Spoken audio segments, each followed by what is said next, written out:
Representation shapes who we are and our identities. The media we consume very much projects our ideas of ourselves onto us. So, if an Asian American sees only white people in the media through all the stories they're told, they'll begin to see themselves as unnatural or othered.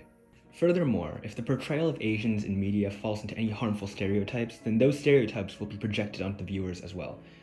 So after years of being represented by white guys dressed up as us, or Asian actors forced into stereotypes to maintain their roles in the film industry, we finally have representation, imperfect as they may be, the impacts of which are tangible for many Asians having grown up consuming American media.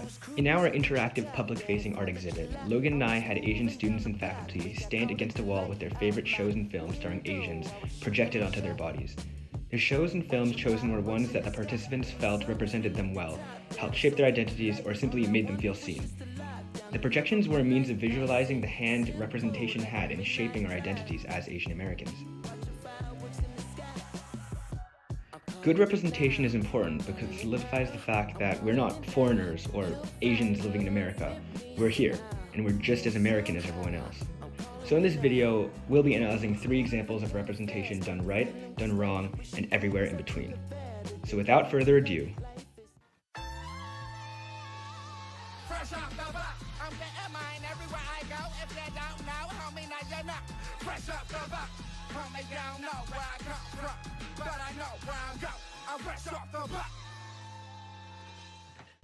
Fresh Off the Boat is a sitcom about the Huang family moving from DC Chinatown to the suburbs of Orlando so that Louis Huang, the father of the family, could start up his own cowboy-themed restaurant. The show depicts the struggles of Eddie Huang, the main character, trying to fit in at his new school where there are no other Chinese boys. On a personal level, the show resonated with me as I watched it every Wednesday with my mom as it came out when I was in 5th grade, when I was about the same age as Eddie Huang. And I remember seeing myself in him because I too was the only Chinese boy in my middle school, which was in Manhattan and predominantly white. This is the story of my family, an American family, the Wongs. Eddie introduces his family not as a Chinese family living in America or even a Chinese-American family, just an American family. This language choice emphasizes that American families can be Chinese but still be American, and moreover, that we're here to stay. So my cousin told me about BIG when I went to visit him last summer, and oh, what is that? Gross! It's Chinese food. My mom makes Get it out of here! Oh my god! Ying Ming's eating worms. Go! Get that out of here! Later in the pilot episode, Eddie becomes the object of ridicule for the lunch his mom packed for him, and is forced to eat outside of the cafeteria with the janitor. He later begs his parents to get him Lunchables, or white people food. I need white people lunch. That gets me a seat at the table. And then, you get to change the rules. Represent, like Nas says. I'm not trying to eat with the janitor for the rest of my life. I got big plans. First, get a seat at the table. Second, need Shaq. Third, change the game. Possibly with the help of Shaq. Eddie's mother, Jessica Huang, wants him to be proud of his Chinese culture, while Eddie's argument can be boiled down to wanting to fit in and establish himself and eventually move up in the world. The idea of moving up is reminiscent of the American dream, and so the episode asks the question many immigrant families have. Is it possible to achieve the American dream without assimilating to American culture and losing our own? At the end of the episode, Jessica questions whether moving to Orlando was the right idea for the family, to which Louis responds, "There is opportunity here to make a better life for our family. I don't want to work for your brother forever. No, me? I got big dreams. I got big plans. Things were okay for us back in DC, but I want more than okay for us." Louis Huang solidifies his goals in achieving the American dream. He's not content with being on the sidelines anymore, just as Asians aren't content with being out of the picture. To quote the Southeast Asian comedian with immigrant parents, Hasan Minhaj, "When our parents came in, they tried to survive, but baby, I'm trying to live." Fresh Off the Boat was revolutionary when it first dropped. It was the first big show to really portray the immigrant experience and the American dream. But for every show that breaks the mold, there are 20 who fall into the same harmful tropes. Enter. There's 104 days of summer vacation, and school comes along just to end it. So the annual problem for our generation is finding a good way to spend it. Like maybe. Phineas and Ferb is a kids' show airing on Disney about 2 kids, Phineas and Ferb, who are child geniuses. Among the supporting cast is Isabella, a Latina girl with a crush on Phineas, Buford, the stereotypical bully character, and Baljeet. an Indian boy with a heavy accent who is the object of Buford's bullying and usually the butt of the joke. Baljeet is but one example of the degeneration of the Southeast Asian and broad Asian culture in American media. Baljeet is only ever used as comedic relief. In every episode, he's portrayed as dependent and weak, and never has use outside of his expected intelligence. In a show where both of the main characters are geniuses, it's interesting that only Baljeet is portrayed as a nerd. Baljeet is also a bad portrayal of Indians. In the episode Unfair Science Fair, Baljeet dances in a kurta and sings about how he needs good grades or his family will reject him, while a group of belly-dancing Indian women flood the scene and other characters ride elephants. Scenes like this portray Indian culture in a way that both ridicules and exoticizes it.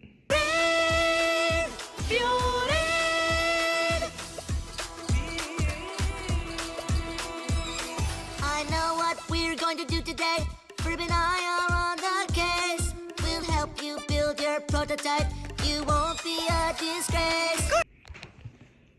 In recent years, Baljeet became a slur for Indians, often being used on social media platforms like TikTok, and it eventually got so bad that one of the show creators released a public statement asking fans of the show to refrain from using the name as a way to insult South Asians. If you, as a show creator, have to issue a public statement telling people to stop using the character you created as an insult to an ethnic group, then it means you failed in representing that group. Baljeet is a prime example of awful representation, and he's far from the only example. But having covered both an example of stellar representation and an example of awful representation, the majority of media will likely fall somewhere in between. The final example of Asian representation is controversial and perhaps the most open to discussion.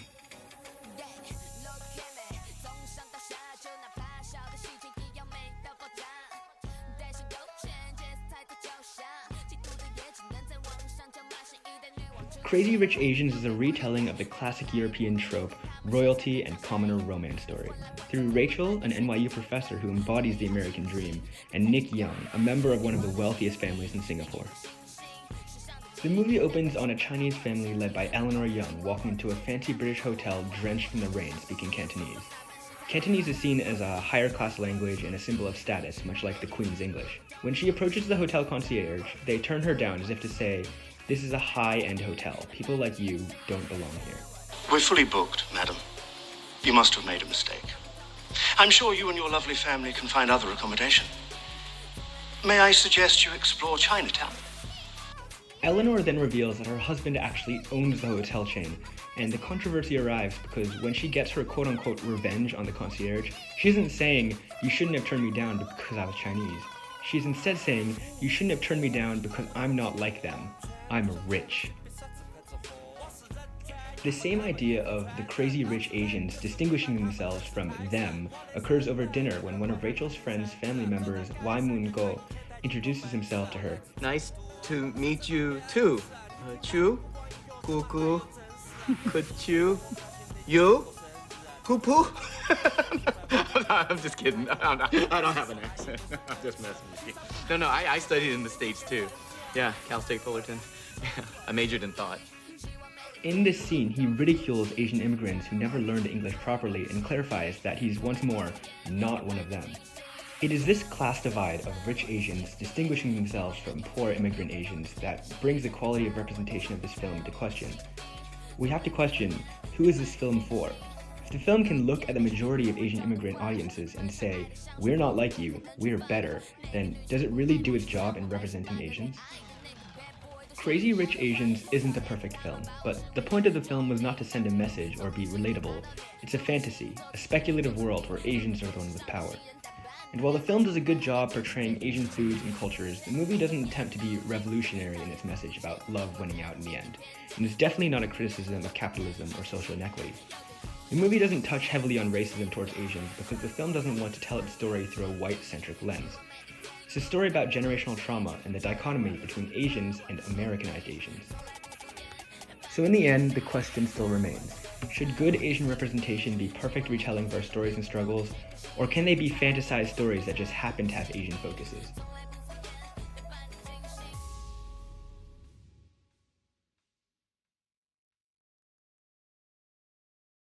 Fresh off the boat, homie, I demand my respect. Everywhere I go, I rep my set.